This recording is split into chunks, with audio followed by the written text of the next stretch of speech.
So we're so pleased to have you join us today.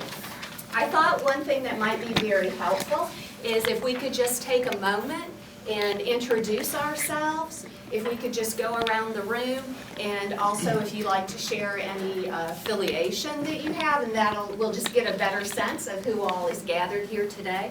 So could I start with you, sir? Yeah, I'm Joe Beasley, and I have a couple of hats, I guess. But I'm a friend of Haiti. Vincent Ford, I serve the 39th District of the State Senate. Derek Bozeman, former city councilman, and I do radio as well as community activist. All right, good afternoon. I'm Carla Dillard-Homer. I'm the Chief Operating Officer for the region, so for the American Red Cross region. My name is Michael Farland. I work for the National Headquarters, Southeastern and Caribbean Division.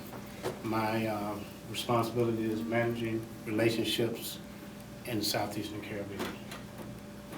Good afternoon, I'm Eric Wallace. I'm the Regional Disaster Officer for the American Red Cross of Georgia. Hello, my name is George Baptiste.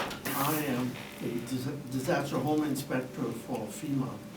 And when I'm not visiting FEMA, I spend my time doing voluntary work in Haiti.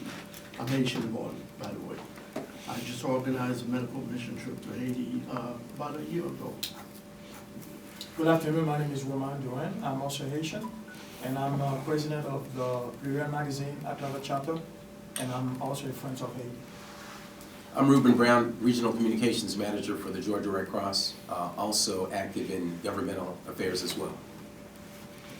I'm Eric Geralt. I partner with the United States Attorney's Office Community Outreach Program, and I'm also here as a guest with the Beasley Foundation, Mr. Price.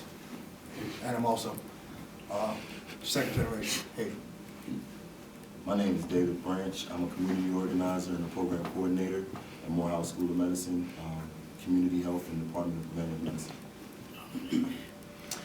My name is Tron Price. I work with Mr. Beasley and a friend of Haiti.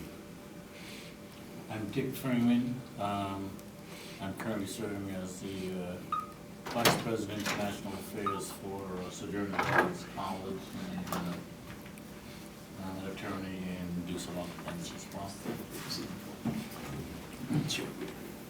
And we just had someone else join us. Sir, if you could just please introduce yourself. My name is Gary Chaffois. I'm a friend with Joe, friend of Haiti.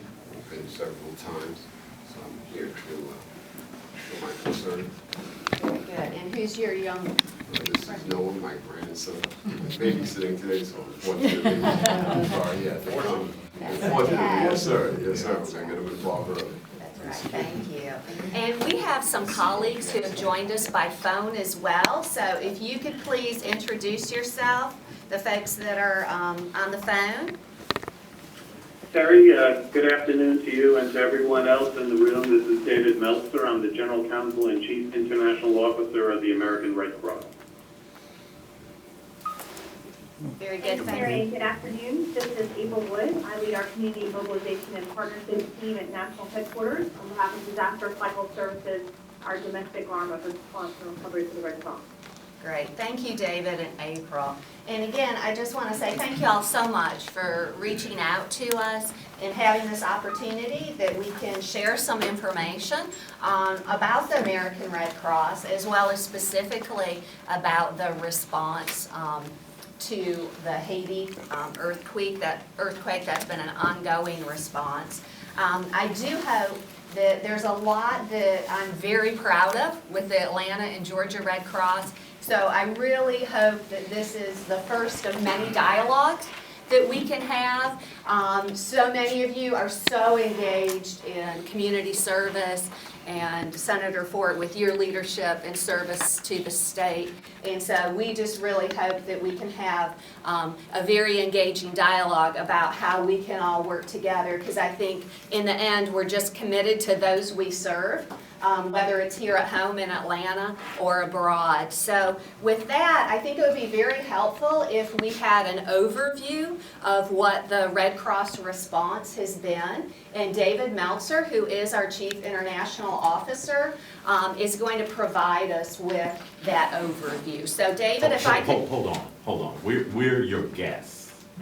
And I think you need to hear from us first before we hear from anything from you.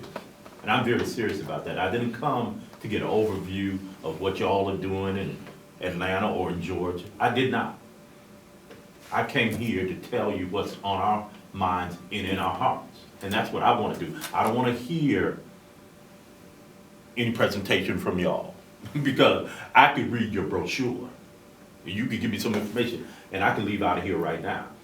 You know, I'm very, very serious. If you think that I have resentment in what I'm saying, you're darn right. You're darn right. Because I've seen what y'all have done over the years. I saw what you did in Katrina, in New Orleans. And that was bad enough. Those are the poorest folk in the United States. The people in Haiti are the poorest folk in the Western Hemisphere. I've been down there. People living like animals out in the open. And y'all collect $500 million, build 6 houses. That's the reality of it. So I don't want to hear, I'll be very honest with you. I don't want to hear no overview.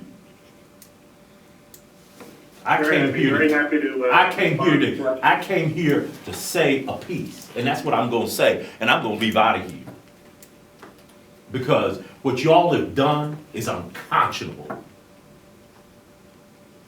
You know, this isn't, these facts, you know, have been well researched and well written and well presented.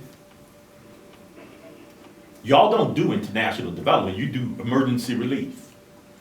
And y'all got into the business y'all don't have the capacity to do. So I'm not here for no feel-good session. I'm here for speaking truth to power. That's the only thing I'm concerned with. That's the only thing I'm concerned with. So, I don't want to hear your overview, Joe. You know, y'all can listen to it. But in about 5 minutes, 10 minutes, I'm going out that door. And I'm going to tell the media what I think of y'all. That's what I'm going to do. So, what you need to do is tell us some of the truth. How y'all can collect $500 million, build 6 houses. Don't tell me you done fed this many people or done. People still living in tents. You know how many houses that could have built? Permanent houses? So, you know, if you want to give me an overview, I'm leaving out the door right now. I'm not going to listen to it. Sir, I think David would love the opportunity to address your concerns. So if you'd like to. No. I want to hear what is on the hearts of these folk, the people that are your guests. You know, we didn't have anything to do with you setting this agenda. Y'all have put the agenda together. To be honest with you, y'all can meet with Joe, Derek, whoever. But I am not going to stay to hear no spin or no response. We need to tell you what's on our mind. Then please, let's take this opportunity for y'all to share with us. I think Joe needs to present first. Yes. Well, I always admire Senator Ford, and his controlled rate. We went to Haiti together, Bozeman and Senator Ford, I guess about a year ago. And Haiti's been punished for what, 200 years by the world because of the fact that they kind of debunked the whole notion of white supremacy. And they've been punished for over 200 years, and that's the only reason why they're the poorest country in the Western Hemisphere. Yeah, I was really outraged when I heard what happened. It's almost unbelievable. And I think I'm kind of like with Senator Ford. I want to know, what money is left, and we don't hear a damn thing about Habitat for Humanity. Jimmy Carter took a junket down to Haiti and wasted a whole lot of other money building Habitat houses. Unacceptable. So what I'm interested in knowing is how much of it, $500 million is left that we could build some houses for people in Haiti. That's kind of the bottom line with me. So if you could tell us how much money is left and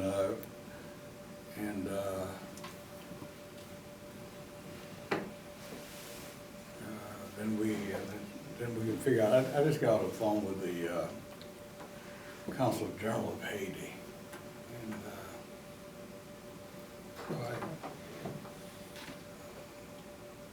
so rather than going through a lot, if we know how much money we got to work with, and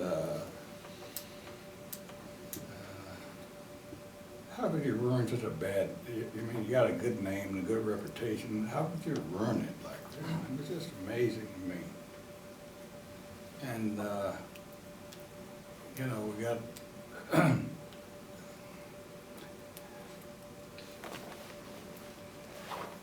I just think that, you know, it's a white organization.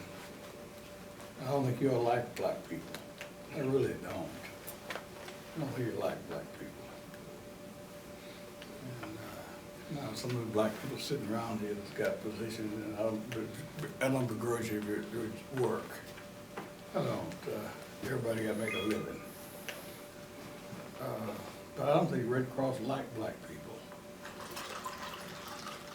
So I guess what I'm interested in knowing is how much money is available that we could really build some houses. We love Haiti.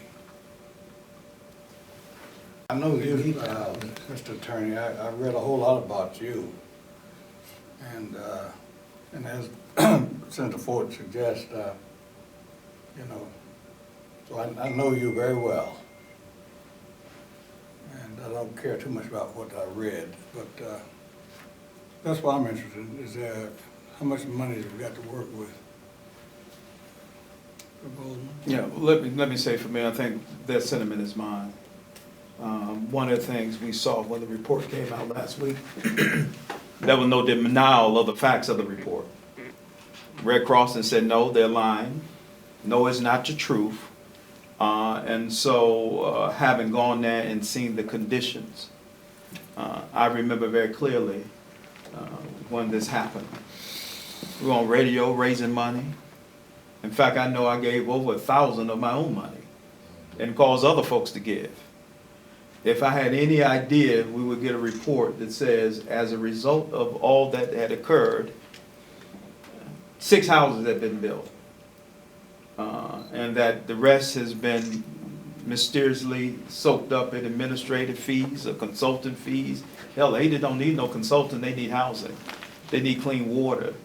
They need a number of things. And so really, that's why I came to here. And let me also say, for me, this is a $500 million. 500 million is a $500 million. That kind of money requires Ms. McGovern to be at this table. While I can appreciate you being the regional representative, the general counsel, at least he's from the national board, but I'm not going to be satisfied until the CEO of this corporation. Red Cross is a $3.3 billion annual operation organization. It's a $3.3 billion corporation. So if $500 million is somehow being used, the CEO needs to answer to what happened to it. I agree. And so, you know, I'm doing this perfunctorily out of respect for the meeting that was called. But you all need to tell is it Miss McGovern, Gail? Yeah. Right. She needs to get on a plane, and either she needs to come down here fast. Because I think when you have that much money not being able to be accounted for in a $3 billion organization, that's a problem, because it reeks of people gave. Do you think I would have gave $1,000 out of my pocket with a family and responsibilities I have, not knowing that it was going to reach the place that for somebody to fly around? And for Jimmy Carter, I like Jimmy Carter, but I wasn't going to pay for him. He can pay for his own trip. So I don't know I think what I'm looking to hear is what happened? Where did the resources go? And if they are still available, how do we then get it on? How do we get real development on track? If that's not your specialty. And that's not what Red Cross do. Y'all give out vouchers and give out hot dogs and water and pay for hotels. And so if it was about developing housing, and that's not your bailiwick, that's not what you all do, you know, that's a real problem. See, I guess when Ms. McGovern came on board, the record suggests that maybe the Red Cross was in about $100 million in debt. And they were looking for something, and the earthquake happened, and a whole lot of black people died. And a lot of people had bleeding hearts, and they started giving money. And I guess they retired the $100 million debt that they were in. And I'm just wondering how much money is left. The only other thing I want to say is this, and we need to know that. We need to know that, how much of that $500 million left, but we also need to know where it went. The other, what part is not, was spent, we need to know where it goes. There needs to be, because I'm not sure there wasn't some corruption, some just outright thievery going on. There needs to be a forensic audit. See, y'all, the only thing we carry in this world is a good name. And the American Red Cross's good name has been sullied. It's been sullied. It was sullied in Katrina, and it's sullied now. I'm about to go on camera and tell folk to ask for their money back. You ought to ask for your $1,000 back. Who in their right mind would give you all a penny at this point? We need there needs to be an accountability process. We need to have a forensic audit, independent set of auditors in your shop, wherever your records are. And I hope Congress gets involved. This defies every nonprofit standard I've ever heard of. And if y'all don't do that accountability process, you know, y'all are gonna have I don't wanna see you riding or walking, to be honest with you. You can send somebody else when something go wrong. Send somebody else. Let's create a new organization. Let's create a new organization to take the place of the Red Cross. Because y'all, excuse me, sir, because y'all obviously don't have the will or the skill to do what you're supposed to be doing.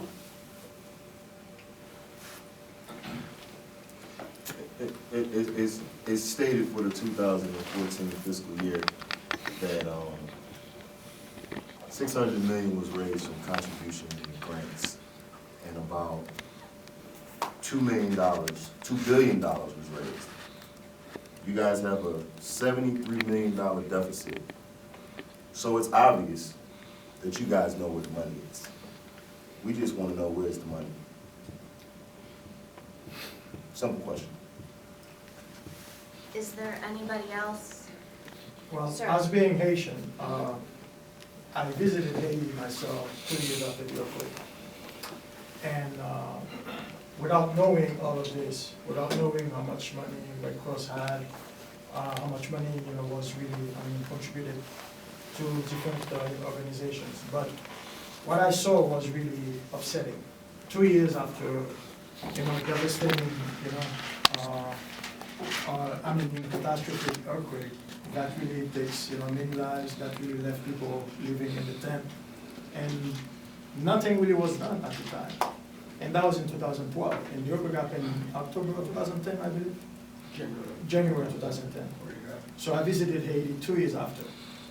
And it was very upsetting what I saw. People were not living, I know people were giving donations all over the world.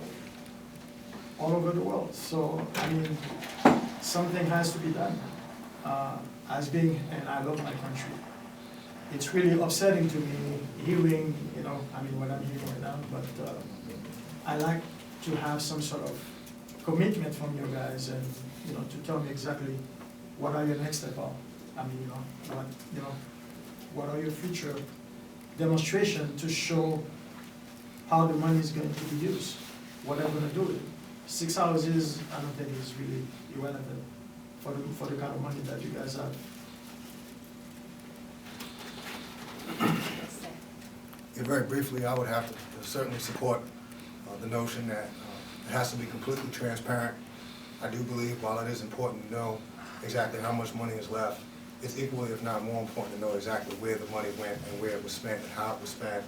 I would definitely support and call for independent forensic audit. And, I mean, people go to prison for less. So, I mean, I would say have a full, transparent investigation and let the chips fall where they may. And, you know, however far up the ladder that goes, it needs to be exposed because there's people that are suffering. And they're used, it seems as if the Red Cross used. In politics, they say never let, I think of the correct verbiage, but basically, essentially, you never let a disaster. You benefit from disaster. You know, and it seems like that's what the Red Cross did. They took a horrible, horrible event. Many, many people suffered and are still suffering. And they use those images. And they use the tragedy and the catastrophe in order to benefit. And if someone, if anyone, financially benefited from this type of thing, they need to be exposed, they need to be held accountable, and justice has to happen.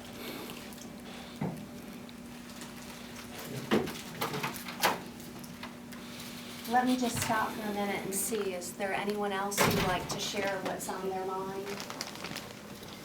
I would like to welcome our latest guest. Could you please introduce yourself for us? Brother Kwaku, work with the World African Diaspora Union. Most recently came back from an excursion in Haiti in January, back January. So, Mr. Beasley invited me. I'm glad to be here and see what we're addressing and how we move forward.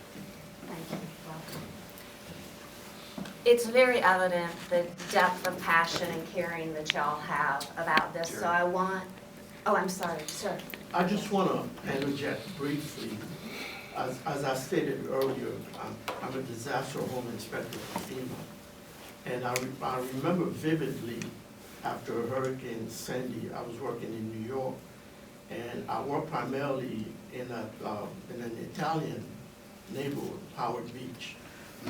Red Cross was in Howard Beach all day long, trucks, very evident everywhere. When my assignment was over in Howard Beach, I was transferred to Brooklyn in a predominantly African-American area, and there was no evidence of Red Cross in the African-American neighborhood. And I asked some of the applicants, have you guys got any help from Red Cross? And the overwhelming answer that I got was, we didn't even know Red Cross existed. There was no Red Cross. So there's a disparity, and I've seen it myself. White area, Red Cross is there all day long with help. You go to a black area, no Red Cross whatsoever. So there's a problem. There's a problem there. Thank you for sharing that. Since what I'm hearing is a lot of question about the contributions and how they were spent.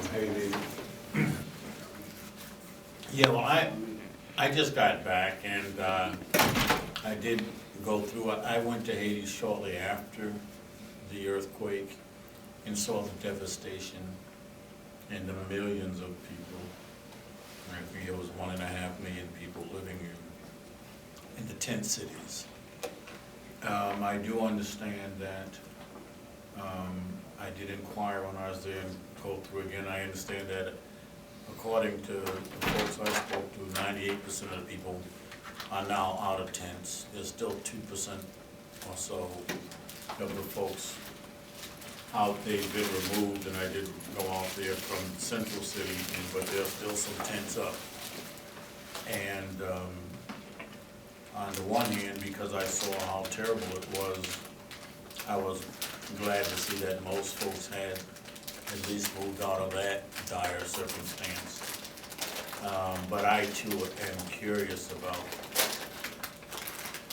the permanent situation of folks. People are living in better than tents, but not much better than that, from what I saw.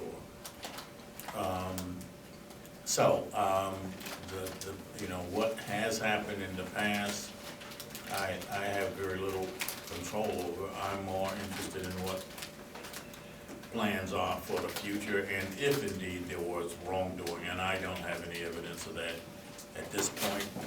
I can tell from my colleagues here that there's great suspicion of wrongdoing, so you'll have to be responsible for responding to that. But I'm most interested in what's going to happen going forward. My thing is feeding people, getting them proper accommodations so that they can become educated. And that's where my focus is, and that's where my interest is going forward.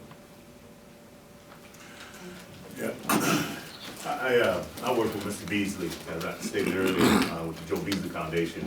And Mr. Beasley has been on the front line of this. And the question he asked is what's left in the accountability. There's a experience we've had shortly after the earthquake. We immediately responded and was on the ground a few days after the earthquake.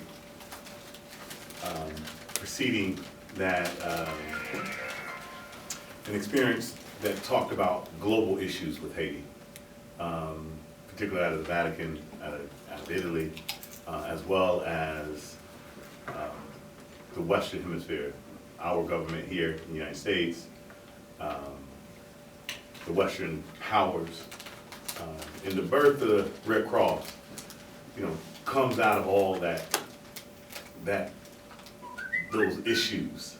And we see them today preceding this, in Haiti, Senator Ford, he said it very, very straightforward, and it's rightfully so, I think. I think that, get a spill about some things, it's not, I think that something and someone, an individual within the organization who is responsible, who signed the checks, who spent the money, that person should need to come forward.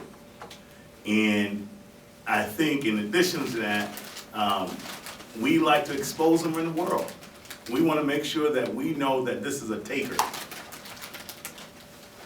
This is a taker. And African people all over the world are enslaved based by these type of scenarios, global imperialistic idea.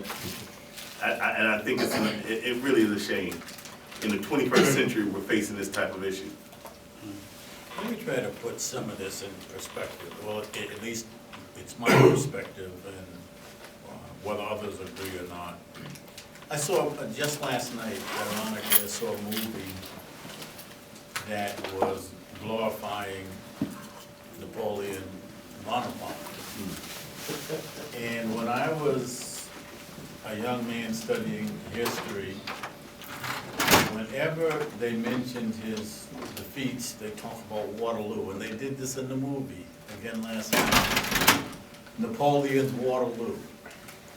And it's always been curious to me why they don't mention what happened in Haiti, because that was a far more significant defeat for Napoleon and event for the world. Without Napoleon being pressured into giving up the Louisiana territory, there would have been no manifest destiny going from sea to sea. And the mentality that would minimize that transformational event is amazing to me. Haiti was once the most prosperous and valuable asset in the colonialism, and today it lays in ruin. And that's what is driving our knowledge of these kinds of things since our early consciousness is what drives this passion here today. And so we need to understand and take that seriously. That's just and you wouldn't accept it for any human being. So we want answers. not as people that are complaining and want stuff, but for our family, for the well-being of the children that need the basic human rights, Maslow's hierarchy of needs, what everyone at this table understands: food, clothing, shelter. $500 million is enough money to feed a lot of kids, take care of a lot of mothers, grandmothers, put people back to work, build infrastructure. So this isn't begging, this isn't people that are pleading. This is people fighting for these kids that have resources that were created and put in place for them to be successful, and there's no accountability. And when we look at the bottom line, we know how to read. When we look at the bottom line and we look at the numbers, it doesn't make sense that an organization that's designed as a relief and support organization that raises over $3 billion annually, specifically raised $500 million for a cause and bailed out and didn't support that cause and doesn't provide any information as far as accountability. And that's all I want to say.